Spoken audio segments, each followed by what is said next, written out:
Rozhovor medzi susedmi v dedine. Dobrý deň, pán Štefan. Ako sa máte? Dobrý deň. Mám sa dobre, ďakujem.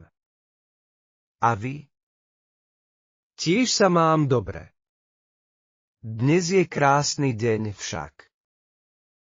Áno, slnko svieti a vzduch je čerstvý. Ideálne počasie na prácu v záhrade. Vidím, že sa staráte o svoje rastliny. Čo dnes robíte? Práve polievam paradajky a papriky. Tento rok sa im darí. To je skvelé. Mám rada domáce paradajky, sú oveľa chutnejšie ako tie z obchodu. To je pravda. Ak chcete, môžem vám dať zopár na ochutnanie. To by bolo úžasné. Ďakujem veľmi pekne. Nemáte za čo. A čo vy? Pestujete niečo vo svojej záhrade? Áno, mám pár byliniek bazalku, metu a petržlen.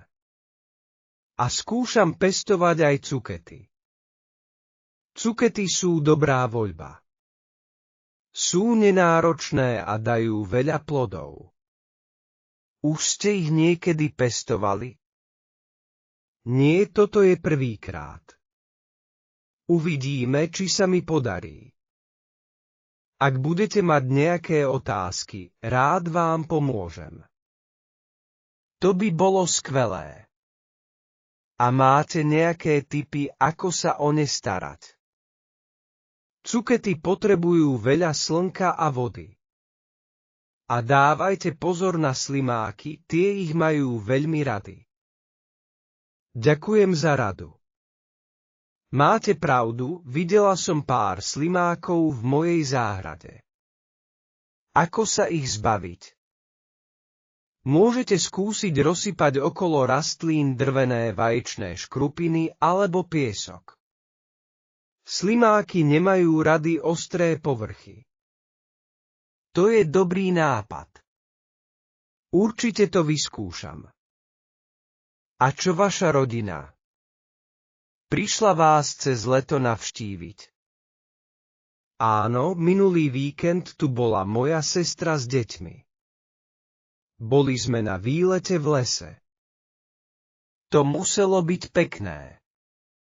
Naša príroda je nádherná. Kde ste boli? Išli sme na lúku za dedinou a potom sme sa prešli k malému jazierku. Deti sa tam hrali a zbierali kvety. To je pekné miesto. Niekedy tam chodím na ryby. Chytáte často ryby? Áno, je to môj obľúbený koníček. Mám rád pokoj pri vode. Chápem. Aj môj otec rád chytá ryby. Možno by ste si mohli niekedy spolu ísť zachytať. To by bolo zaujímavé. A čo robíte vo voľnom čase vy? Rada čítam knihy a chodím na prechádzky. A tiež skúšam nové recepty. Aha, tak to ste asi dobrá kuchárka. Aké jedlá máte najradšej? Mám rada slovenské jedlá, napríklad brinzové halušky alebo kapustnicu.